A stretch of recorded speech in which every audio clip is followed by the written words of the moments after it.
So what up, this is Eric Noxy and nandito tayo ngayon sa aming user base para ganapin ang monthly inventory namin. Kasi nagbigay ng instruction ng aming Mayor Alan Delir na mag-prepare para sa dadating na tagulan. Sakto, monthly inventory na. Samahan nyo kami ngayong araw.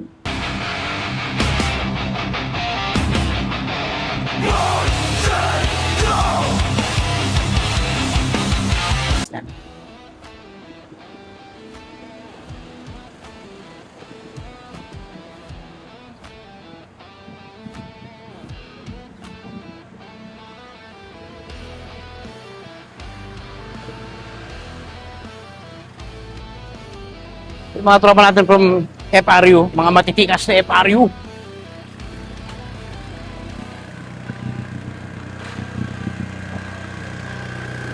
Ayan.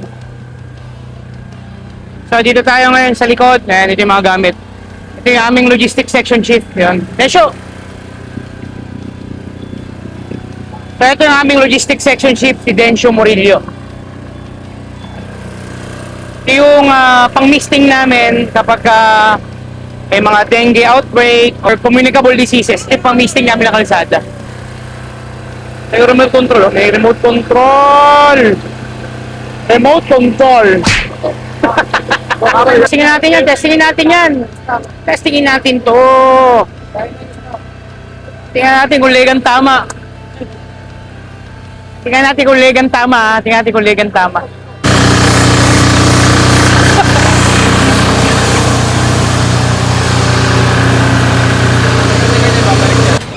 Pakita naman natin dito yung mga outboard motor at mga generator. Ayun yung isang generator na ginamit kanina. Ito yung isa oh. Yung isa oh. Ito. Jump cushion. Pagka may mga magsusuicide, ito. Ito yung mga nilalatag ng mga user natin. Pang ano to, pang rescue. Ito yung mga outboard motor. Yan, pang outboard motor. Yan, rubber boats.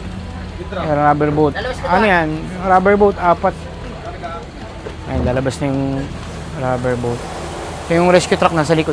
Ayan, mamaya lalatag natin yung mga tools, equipment, and accessories ng ating urban search and rescue. Yung mga pang-extrication ba? Yan, yung mga gamit namin dyan. Pang-extrication, pang-collapse structure. So ito yung outboard motor natin na nakakabit sa rubber boat na pang-rescue natin, pang-water rescue. Tapos tingin natin.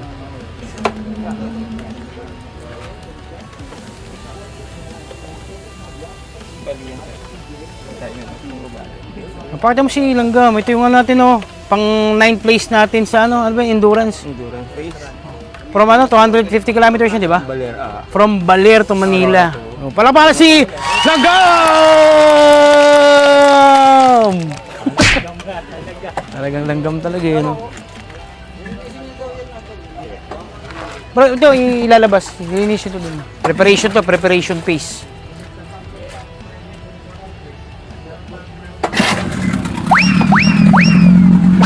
Alam, pilinig kay Tulo. Ha?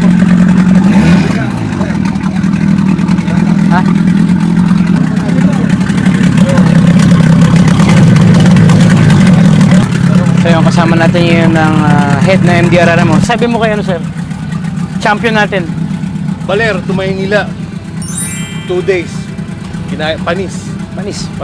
Oh, kaya ko rin yun. Finisher yan, finisher. Simula user hanggang bakdo. User ng kantin.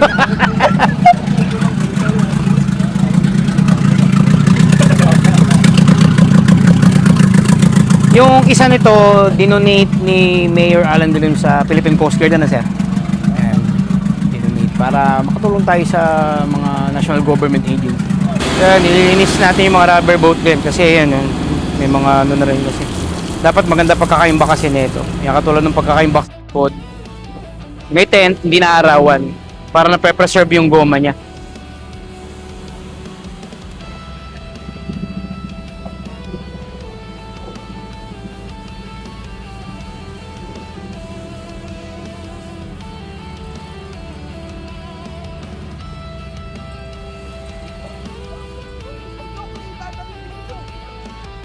Oh.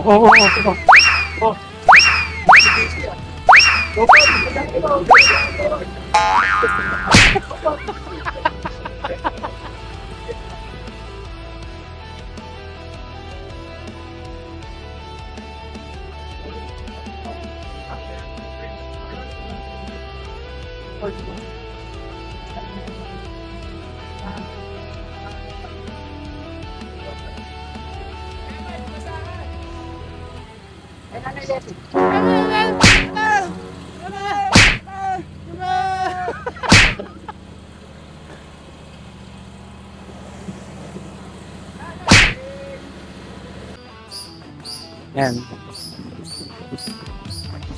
Or Mike, kunyari, ayan yan, may tubig. Magkakasama yung biyanan mo, yung asawa mo, ikaw, nasa gitna ng dagat. Nasa gitna ng dagat. Sino unang ililigtas mo? Yung rubber boot. Ate Bessie, oh. Ate Bessie, oh. Flashlight, Mike. Itong flashlight, kapitan nyo dito. Para may ilaw sa likod, nakatutok doon. Paggabi, ang sigilim eh. Oo nga. Kahit mga 50 watts lang kung kunin ko. Saan ba? Papunta doon. Kuno mo, Pam. Patay lang! Pagin sa gilid!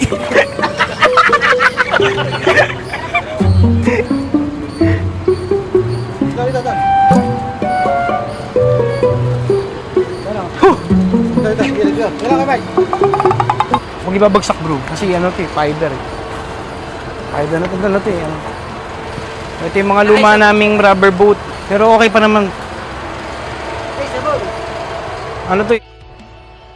Yung Bangka Pro, marami ito sa barangay na pinamigay noong araw. Hanggang ngayon buhay pa. Tibay to, matibay.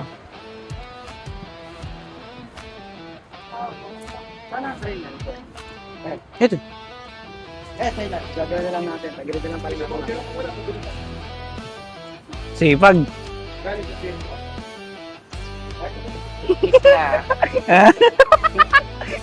Araw-araw sipag yarn. Sipag yarn. Sipag mo, Brad. Para kanino ka bumabangon, Brad? Pamilya ko. Sa pamilya mo.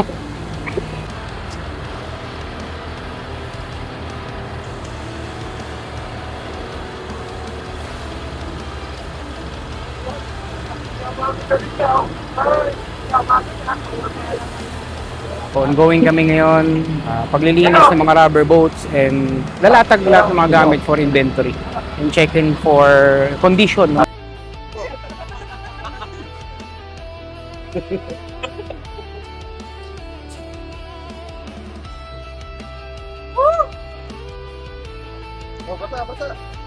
So yan, papakita ko naman sa iyo yung mga utility vehicle namin na ginagamit na panghatak ng mga rubber boat. Ito yung isang logistics namin. Yan, tsaka itong aming man lift. Yan. Itong aming man lift, kasi ito yung Triton, pakita mo yung Triton. Ito yung isa namin Triton, panghatak dito ng aming rubber boat. Yan, and then yung isa is yung operation, nandun yung operation, yun yung operation. Yan. So naglalatag sila sa likod, mamaya doon tayo sa likod, naglalatag sila ng mga tools, equipment, and accessories. Ito pa yung isa namin pang hatak din ng rubber boat. Yan, yan. Lilinisin din namin to kasi medyo ano eh, yung mga dahon kasi yung ibabaw kasi puro yung ibabaw kasi puno. So yung isa naming patient transport vehicle, yan, naka-ready lang siya rito kasi more on ano siya, hindi siya non-emergency na transport. So yun, punta tayo sa likod.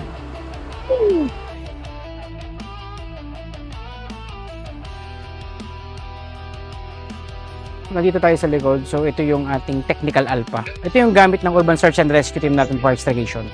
So, ito yun. So, dito yung latag niya na sa likod. Mga pang-extractation.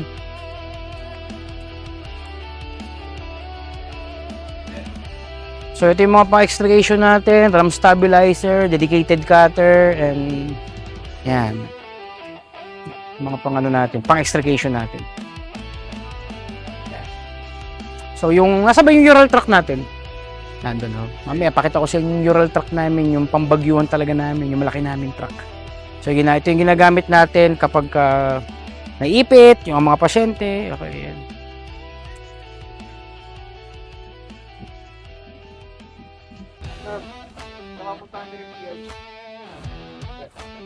So, yun nga, at nagkaroon ng malaking aksidente.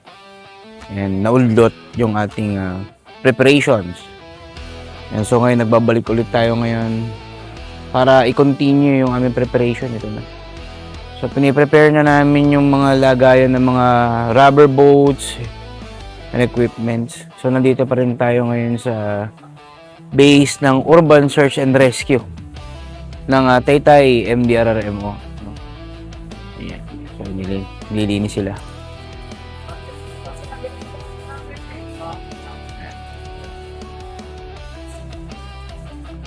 So, papakita ko naman sa inyo yung aming Ural.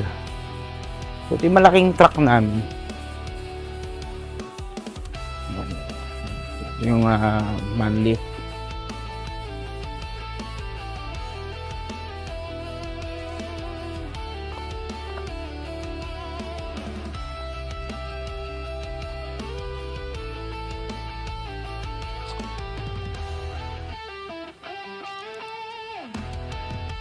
Nasaan yung Ural?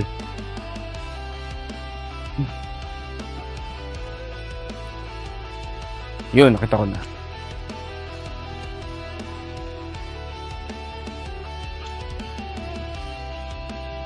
So, kailangan na i-prepare yung mga gamit hanggat wala pa masyadong ulan para prepare na. And kapag council meeting na din naman kami about sa preparation, kasi kapag kami dumating na bagyo, automatically i-enhance niya yung southwest monsoon or yung habagat. And yung location po natin is napaka-perfect para magkaroon ng effects of southwest monsoon. And so ito yung Ural namin.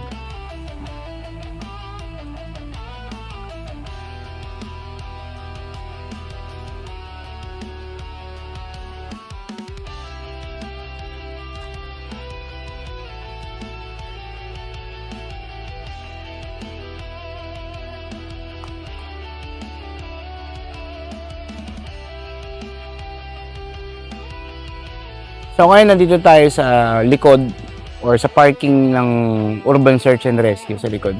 So nandito tayo sa Ural. Ayan, ito yung Ural. Yung aming Ural o aming mga bug out vehicle. So ginagamit namin siya sa mga flooded areas na malalaking lugar, and kaya po niya makapagsakay ng maraming i-evacuate na mga IDP papunta sa mga evacuation center. So ayan po yung Ural namin. So ayun. And siguro minsan dalaw tayo sa aming emergency operation center. And mostly naman nakikita nyo naman sa mga content ko yung aming emergency operation center. Yan yung base, kasi yung base ng EMS. Kasi yung area po dito namin is hiwalay yung Urban Search and Rescue. Tsaka yung emergency medical services, hiwalay po sila ng base. And mga nasa strategical position po sila.